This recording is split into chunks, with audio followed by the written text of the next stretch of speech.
Here is your script. Physics Explained Simply. Episode 9, Mind-Bending Physics Paradoxes. Everything you think you know about reality might be wrong. Not wrong in a small, fixable way. Wrong in the deep, unsettling, beautiful way that only physics can manage. And today we're going to walk straight into that wrongness together. Because on the other side of confusion is something far more valuable than comfort. On the other side is understanding. Welcome to the universe as it actually is. Richard Feynman once said that if you think you understand quantum mechanics, you don't understand quantum mechanics. And while he was talking specifically about the quantum world, that sentiment applies to almost every corner of fundamental physics. The universe is not obligated to make sense to us.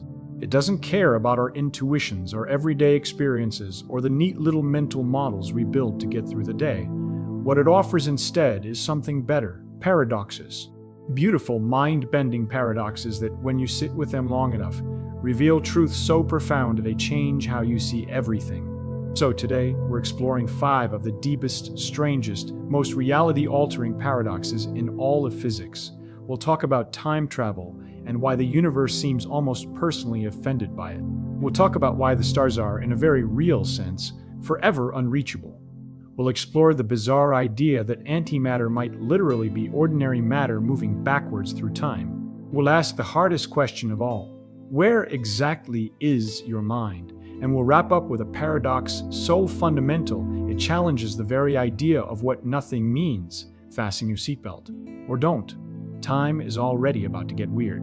Paradox 1. The Grandfather Paradox, and why time refuses to be broken. Let's start with time travel.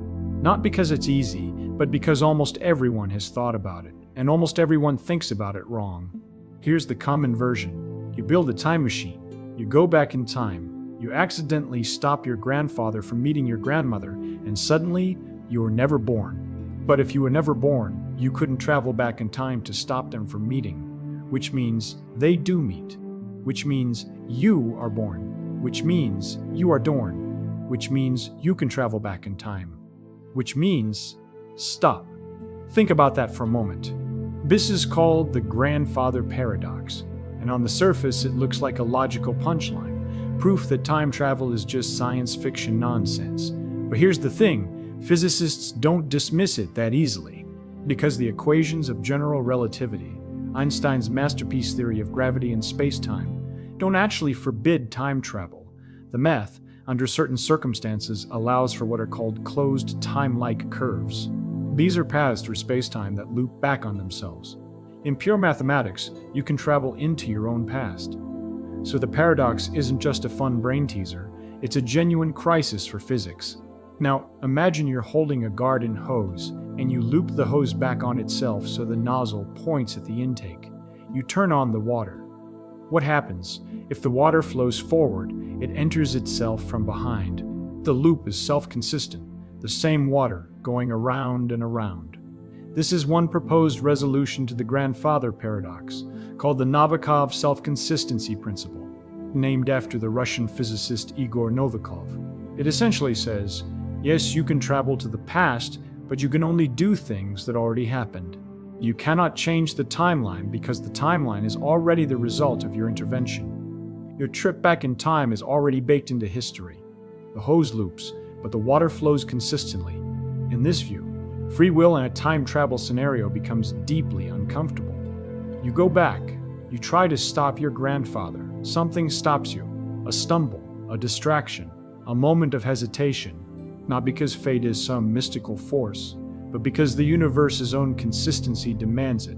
The events conspire to preserve themselves. But here's where it gets even more interesting.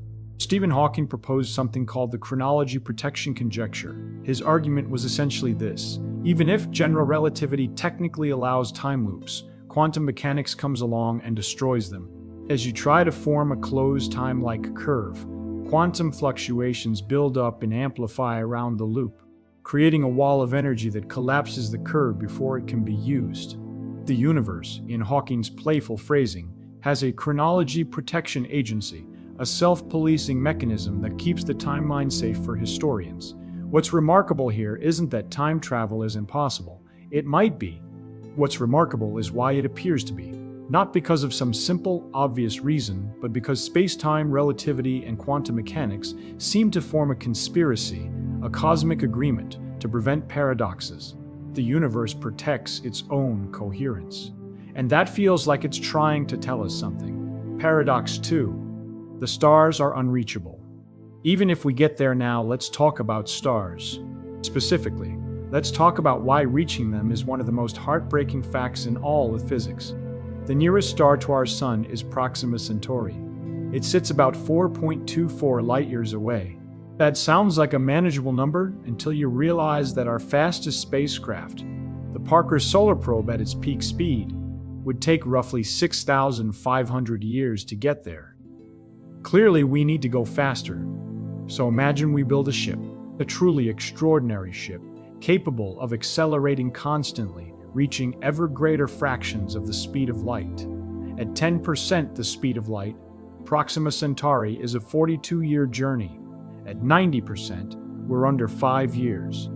At 99.9%, we're under 5 years. At 99.9%, just a few months from the perspective of the traveler.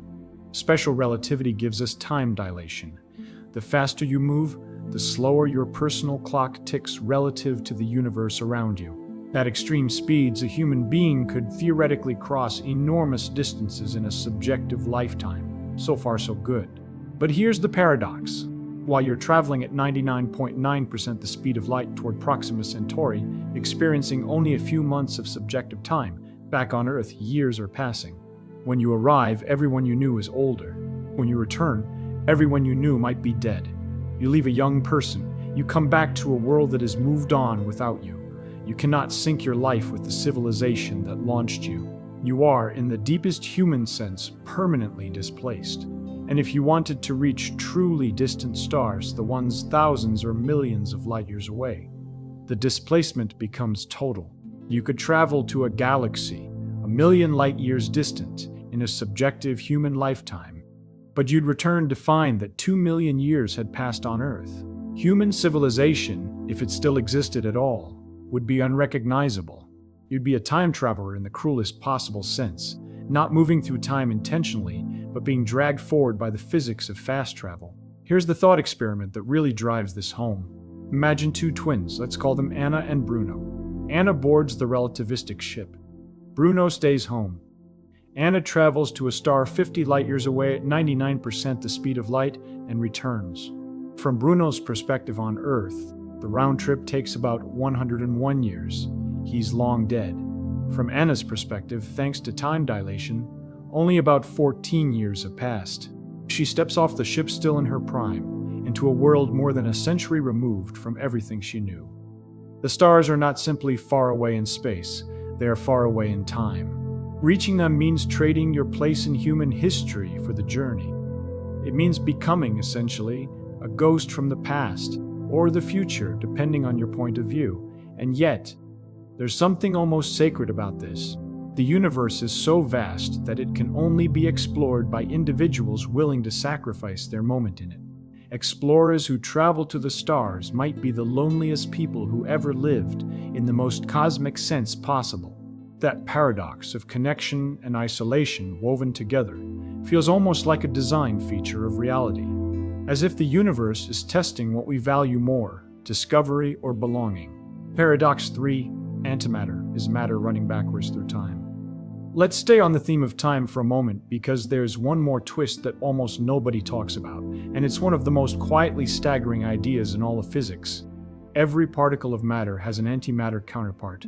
The electron has the positron, the proton has the antiproton. These antiparticles have the same mass but opposite charge. When matter meets antimatter, they annihilate each other in a burst of pure energy. This is real. This is confirmed. This is textbook physics. But here's the part that gets strange. In 1949, the physicist Richard Feynman, yes, that Feynman, proposed something radical. He and his collaborator John Wheeler developed an interpretation in which a positron, the antimatter counterpart of the electron, is mathematically identical to an electron moving backwards through time, not as a metaphor, not as a visualization trick, as a literal mathematical equivalence. Let's build the thought experiment. Imagine you're watching a film of an electron moving through space, being deflected by magnetic fields interacting with other particles. Now imagine someone reverses the film. The electron played backwards behaves exactly like a positron played forward. The charge looks opposite because time has flipped. The particle is the same entity, simply traveling in the opposite temporal direction. This is called the Feynman-Wheeler absorber theory, and while it's not the dominant interpretation in modern physics, it illuminated something profound. The mathematics of particle physics is, in many respects, time-symmetric. The equations don't strongly prefer one direction of time over another at the particle level. An antimatter particle and a matter particle moving backwards through time are, in the math, interchangeable descriptions. Now, you might be thinking, if this is true, why don't we experience antimatter all around us? Why does our universe seem to be made almost entirely of matter? This is called the matter-antimatter asymmetry problem, and it is one of the deepest unsolved mysteries in all of physics. When the Big Bang occurred, it should have produced equal amounts of matter and antimatter. They should have annihilated each other completely, leaving a universe of pure energy and no particles at all. No stars, no planets, no us. Clearly, something didn't go symmetrically. Somewhere in the first fractions of a second after the Big Bang, matter won, but only barely. For every billion antimatter particles, there were approximately 1,000,000,001 matter particles. The antimatter annihilated with the matter. That tiny remainder, 1 in a billion, became everything you've ever seen or touched or loved. Stop. Think about that for a moment. You exist because of a rounding error in the early universe. Every atom in your body is a survivor of an almost perfectly destructive war that took place 13 billion years ago. And the losers of that war, if Feynman's interpretation carries any physical weight, might be thought of as matter that was thrown backwards, out of our time, into a direction of time we cannot perceive or access. Antimatter isn't just the opposite of matter. It might be matter's own reflection, cast across the fourth dimension. Paradox 4. The hard problem. Where is your mind? We've been talking about stars and time and particles.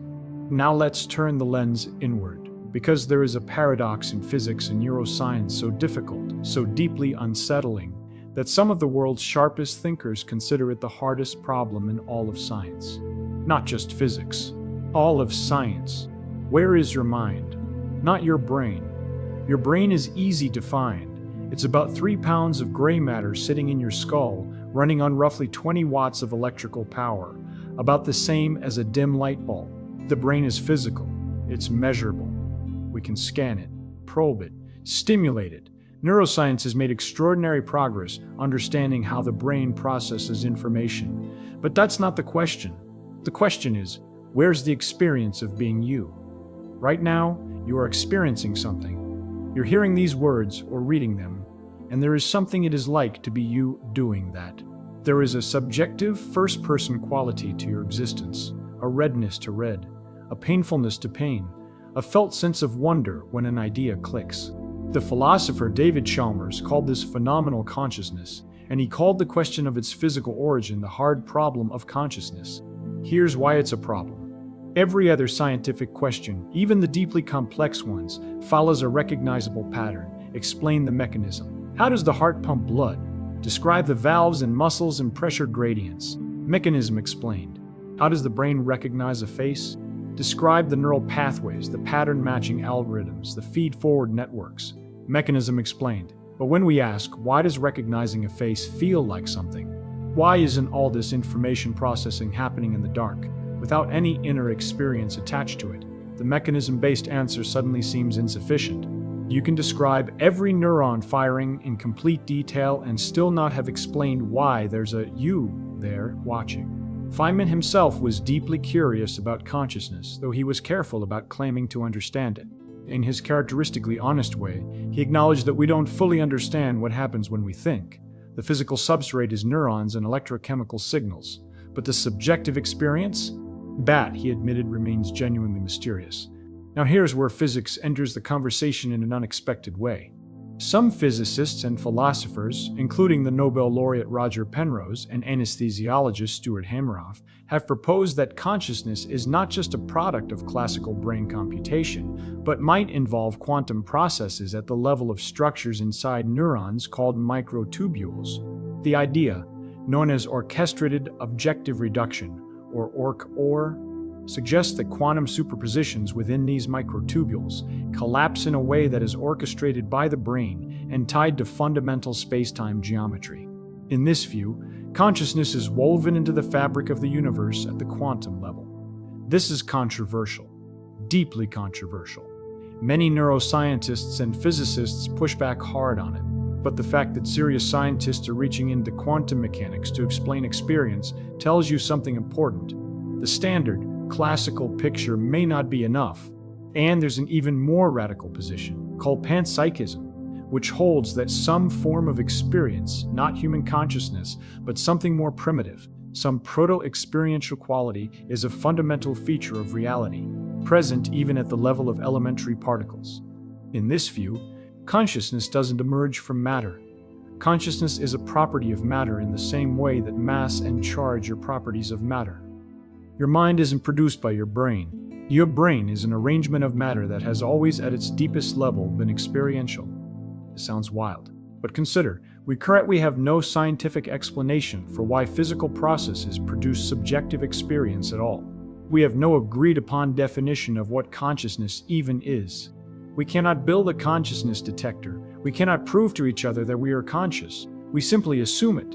Every single thing you believe about other people having inner lives is an inference, not an observation. That is not a comfortable place for science to be.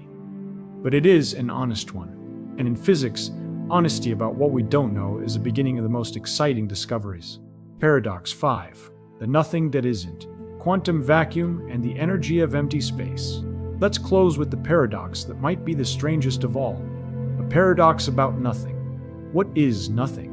Seems like a simple question. Nothing is the absence of everything. An empty box. A vacuum. Remove all the matter, all the light, cool everything to absolute zero, and you have nothing. Except quantum mechanics says that's impossible. According to quantum field theory, empty space is not actually empty. It is seething with activity, a roiling, churning sea of what physicists call virtual particles. These are particle-antiparticle pairs that pop into existence spontaneously, exist for the briefest moment allowed by Heisenberg's uncertainty principle, and then annihilate each other and vanish. They borrow energy from the vacuum, use it momentarily, and return it, staying just within the boundaries of what the universe's accounting system will allow. This isn't a theoretical curiosity, it's measurable. The Casimir effect demonstrates it directly. Place two uncharged metal plates extremely close together in a vacuum, close enough to exclude the longer wavelength virtual particles from the gap between them, while the outside remains full of vacuum fluctuations, and the plates experience a measurable force pushing them together. Something is pushing them. That something is the quantum vacuum. The nothing between them is less nothing than the nothing outside them, and the pressure difference creates a real detectable force. Stop. Think about that for a moment. Two metal plates in a perfect vacuum are pushed together by the pressure of empty space. But here's where the paradox deepens into something almost philosophically violent. If you calculate the total energy of the quantum vacuum, all those virtual particles, all those fluctuations across all of space, you get a number. That number, from quantum field theory, should be enormous. Astronomically, incomprehensibly enormous. The most naive calculation gives a vacuum energy density roughly 10 to the power of 120 times larger than what we actually observe in the universe, 10 to the 120. To put that in perspective, the number of atoms in the observable universe is only about 10 to the 80. We are off by 40 orders of magnitude beyond the number of atoms in everything we can see. This is known as the cosmological constant problem, and it has been called the worst prediction in the history of physics. Our best theory of the quantum world, applied to empty space, gives an answer that is spectacularly, catastrophically wrong. Something is canceling almost all of that vacuum energy, leaving only a tiny residue that we observe as the cosmological constant, the energy driving the accelerating expansion of the universe. But we don't know what is doing the canceling, or why it cancels so precisely, but not completely. The universe is expanding. It is expanding because empty space has energy, but the amount of that energy, compared to what our equations predict, is wrong by a factor that humbles every other scientific discrepancy in history. Nothing, actual empty nothing, is one of the things we understand least. The mind-expanding view. From here, let's step back for a moment and look at what we've actually covered. Time resists paradox so fiercely that the universe appears to conspire through quantum effects and relativistic geometry to protect its own history from contradiction. The stars beckon us with the promise of exploration while simultaneously promising that reaching them costs us our place in time. Antimatter might be our own matter's shadow, cast backwards through the fourth dimension. The experience of being conscious, the most immediate, undeniable fact of your existence, is entirely unexplained by physics and may require us to rethink what consciousness even is at the deepest level. An empty space, genuine evacuated particle-free space, is not empty at all and contains an energy so large relative to what we observe that our best theory is off by more than we can comfortably express. These aren't failures of physics, they're its frontiers. And frontiers are where the most important work happens. Feynman had a wonderful way of talking about the value of not knowing. He said that having a satisfying feeling of understanding something when you actually don't understand it is more dangerous than confusion. Confusion, at least, is honest. Confusion keeps you looking. Confusion keeps you asking questions instead of settling for comfortable but wrong answers. Every paradox we explored today is a place where honest confusion lives, where the map ends and the actual territory begins, where physics stops being a textbook subject and starts being a living, breathing, unfinished conversation between human beings and the universe they're trying to understand. You know what's remarkable?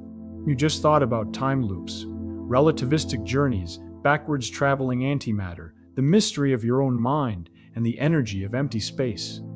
You held all of that, and the fact that you can think about these things at all, that 3 pounds of electrochemical computation can contemplate its own nature, wonder about the beginning of the universe, and feel the pull of stars it will never reach, is itself one of the most astonishing facts in all of physics.